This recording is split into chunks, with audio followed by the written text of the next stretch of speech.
New Year 2021, kasama natin ang buong pamilya na halukay ko ang mga videong ito sa aking iPhone at kitang-kita ang saya ng New Year sa taong 2021.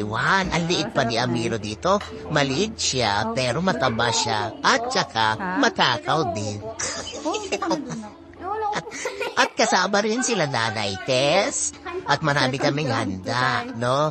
Ay may inihaw na liempo, merong sinigang na niluto ni Daddy, na paborito ni Nanay Tess, may dinuguan, maraming prutas, at maraming bisita. Ang wala na lang ay upuan. Wala kaming upuan, pero marami kaming bisita.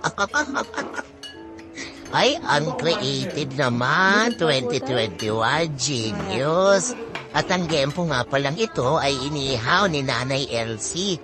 Doon sa likuran gamit ang ihawan ni Nanay Tess na stainless na pinagawa pa niya sa Florida. Charot. At ito naman ang aming upuan na sira-sira na po yan, hindi lang halata. Bumigay na rin po yung kutsyon niyan mga kaibigan. 2021. Pero ngayon 2024, natakpan na namin ng kutsyon ang upuan na iyan. Ginawa naman yan at inayos, pinataba ulit. Sing taba ni Antonio Bio na nakayelo at sing lungkot naman ni Arcelo. Mukhang inaantok at mukhang hindi maintindihan. Nakakatuwa ang mga bata, hililit pa lang nila doon, di ba? Ang saya-sayang balikan yung itsura nila Chichi, itsura nila Bio, at itsura nila Amiro. Nakakalibang talaga mga kaibigan. Kung mapapansin nyo, meron tayong pailaw at nandito rin pala si Tito Joel mga kaibigan. Ang upuan na yan ay nasira din yan ni Tatay Jess noon din.